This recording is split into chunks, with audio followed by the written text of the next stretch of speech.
अस्सलाम वालेकुम जी, कैसे हैं आप सब। उम्मीद है कि आप सब ठीक ठाक होंगे, खैर खैरियत से होंगे। शुक्र अल्हम्दुलिल्लाह मैं भी बिल्कुल ठीक ठाक हूँ। तो जो पीछे आपने बारिश देखी है ना, वो 3-4 दिन पहले हुई थी और ये 3-4 दिन पुराना व्लॉग है।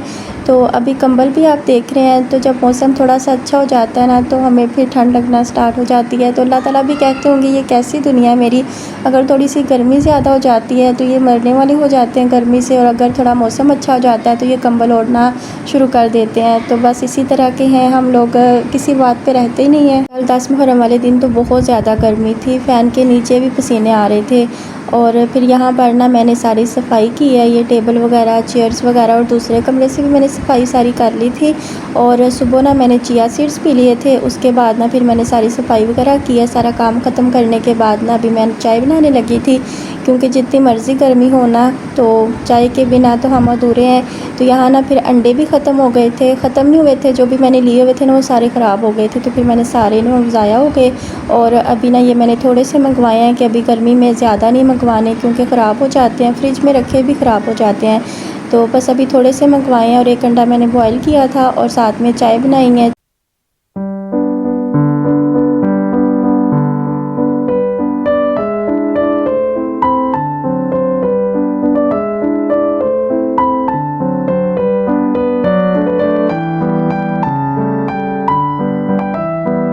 यहाँ पर हमारी चाय भी तैयार हो गई है और अंडा भी बॉयल हो गया था। अभी नाश्ता करते हैं। नाश्ता बनाने से पहले ना मैंने कुछ कपड़े धोने वाले थे, वो मैंने भिगो दिए थे कि जब तक नाश्ता बनेगा और करूँगी ना तब तक वो थोड़ी देर भीगे रहेंगे तो फिर अच्छे से साफ़ हो जाएंगे।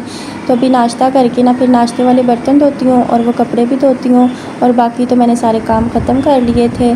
और अच्छा, मैंने ना एक दो दफ़ा ना कर्ज़े के लिए अप्लाई किया है, तो मैंने अपने ब्लॉग में भी उसका ज़िक्र किया था कि अगर किसी ने करना हो तो वैसे कर सकता है। तो अभी फिर से ना एक ऐड आया है। तो आते रहते हैं वैसे, वो तो फिर किस्मत की बात होती है कि किसका नाम आए किसका ना आए, लेकिन कोशिश तो करनी चाहिए ना। और मैंने एक दो दफ़ा किया है लेकिन मेरा नहीं आया, और इस दफ़ा भी फिर एक और ऐड आया है। तो मैं यहाँ पर ना सारा उसका लगा दूँगी, ताकि काफ़ी ना फिर पूछते हैं कि कैसे करना है, हमने भी करना है। तो आप ना ये ऐड देख लीजिए और आप ना जाके तो फिर अप्लाई कर सकते हैं। किसी भी कंप्यूटर वाली शॉप पे चले जाएं, अगर आप मोबाइल से नहीं कर सकते तो आप उनको जाके कहें तो आप कर सकते हैं। अच्छा, ये जो कर्ज़ा है ना ये बगैर सूद के मिलता है, और इसके लिए ना आपके नाम पे एक मरले का प्लॉट या कुछ ऐसा ना होना चाहिए, फिर ही आपको मिलेगा। अच्छा, मुझे लगता है कि मेरे जैसी और भी बहुत सारी लड़कियां होंगी जो ऐसे ऐड आते हैं तो सबसे पहले वो देखती हैं कि हो सकता है हमें मिल जाए और हम अपना घर बना सकें। अच्छा, कभी कभी ना मुझे ऐसा लगता है कि हम ना अपने आप को समझा रहे होते हैं, अपनी रूह को समझा रहे होते हैं कि ये हमारे बाप का घर है, हमें कौन निकाल सकता है। मुझे ऐसे लगता है कि कभी कभी ना बस हम वो अपने आप को समझा रहे होते हैं।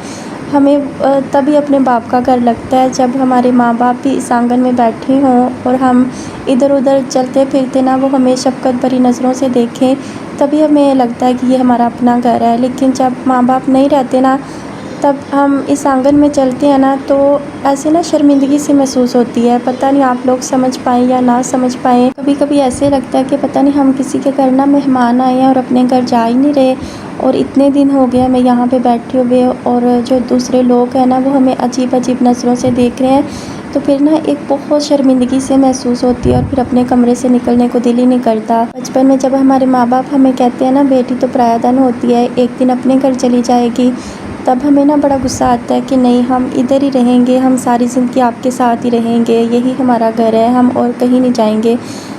इस वक्त ना शायद हमें उन बातों की समझ नहीं आती। हम यही समझते हैं कि यही हमारा घर है, यही हमारा कमरा है, सारी ज़िंदगी हम एक साथ ही रहेंगे, यही लोग हमारी दुनिया है। फिर जब आहिस्ता आहिस्ता उम्र बढ़ती है और एक दिन ना बस ज़िंदगी में सब कुछ बदल जाता है।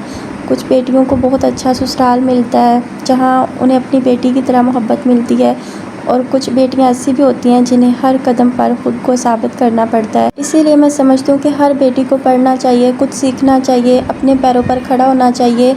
इसलिए नहीं कि इसे किसी से लड़ना है या किसी का मुकाबला करना है, बल्कि इसलिए कि अगर ज़िंदगी में कभी भी कोई भी मुश्किल मोड़ आ जाए ना ज़िंदगी में, तो वो डरे नहीं, वो किसी पर बोझ महसूस ना करे, वो इज़्ज़त के साथ ना अपने फ़ैसले कर सके।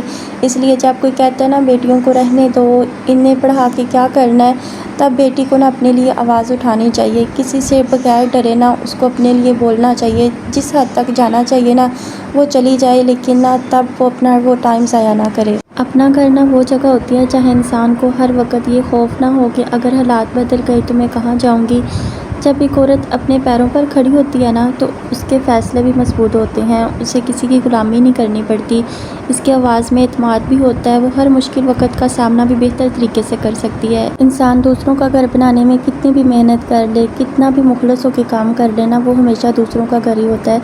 जैसे कि मैंने पहले बात की कि हमारा हक़ भी हो ना, लेकिन फिर भी ना हम अपने आप को समझाने वाली बात करते हैं कि ये हमारे बाप का घर है, हमने रहना है। बस ना वो अपने आप को समझाने वाली बात होती है। काश जब ये घर बन रहा था ना तब मेरा चैनल होता और मैं उस एक-एक लम्हे को रिकॉर्ड करती, अपनी दिन रात की मेहनत को रिकॉर्ड करती, अपनी अम्मी की मेहनत को रिकॉर्ड करती और आज मैं आप सबको वो दिखाती कि कितनी हमारी मेहनत लगी थी। ऐसे दुःख नहीं होता है, ऐसे दिल नहीं दुखता, क्योंकि इस घर के पीछे ना हमारी बहुत ज़्यादा मेहनत है। तब ना शिद्दत की गर्मी थी जब ये घर खड़ा हुआ था ना, तभी मेरी अम्मी को हेपेटाइटिस सी हुआ था। जब ये घर खड़ा हुआ था ना तब, और जब ये प्लस्तर वगैरह हुआ था ना तब तो बहुत ज़्यादा सर्दी में हुआ था, और जब खड़ा हुआ था ना घर तब बहुत ज़्यादा गर्मी थी। तो ऐसे नहीं दिल दुखता, बहुत ज़्यादा मेहनत लगी हुई है। कुछ लोग यहाँ आके कहते हैं ना बहनों का क्या काम होता है, भाइयों के घर में घुसी रहती हैं, बहनें बोझ होती हैं।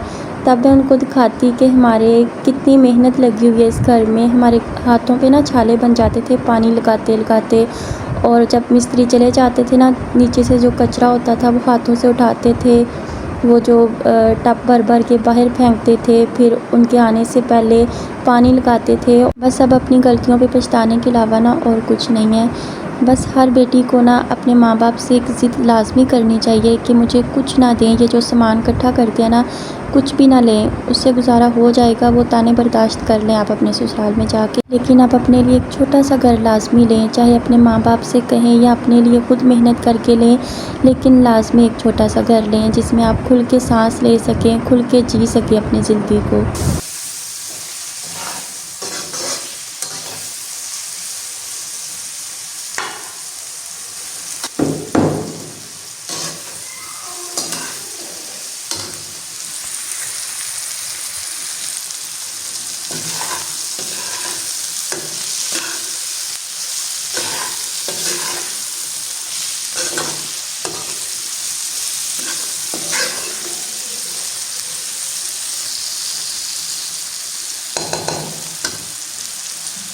यहाँ पर ना आपसे बातों बातों में ना मेरा सालन भी तैयार हो गया, और आज मैंने भिंडी बनाई थी। ये मैंने काफ़ी दिनों से ली थी और बना भी ली थी, लेकिन आपके साथ ना मैं आज व्लॉग शेयर कर रही हूँ। आप लोग भी सोचते होंगे कि इसने इतने दिनों से भिंडी ली और अभी तक बनाई नहीं है, तो आज मैंने बनाई है। अच्छा, यहाँ पर ना मैं एक छोटी सी बात और कहती हूँ कि अगर इंसान का अपना घर हो ना तो सुकून से वॉइस ओवर भी कर सकता है। आप लोग सोचते होंगे कि इसकी वॉइस के पीछे कितना ज़्यादा शोर होता है, तो वही ना, अगर अपना घर हो ना तो फिर इंसान सुकून से हर काम कर सकता है। तो यहाँ पर ना भिंडी का सालन भी तैयार हो गया था। अच्छा, हर किसी का ना एक अपना अलग तरीका होता है सालन बनाने का। कोई भी सालन हो, भिंडी हो, कोई भी हो ना, तो मैं तो बस ऐसे ही बनाती हूँ सिंपल तरीके से। तो आप लोग बताइएगा आज का व्लॉग आप लोगों को कैसा लगा है। तो साथ में ना फिर मैंने आटा भी गूँध लिया था, सिर्फ 2 रोटी का गूँधा था, 1 रोटी मैं बना लूँगी। दूसरी रोटी का आटा ना मैंने रख दिया था, 1 रोटी का ही गूँधा था, तो फिर वो थोड़ा सा ज़्यादा हो गया था, और इसलिए ना अभी मैंने 1 रोटी का रख दिया और 1 रोटी मैंने बना ली है।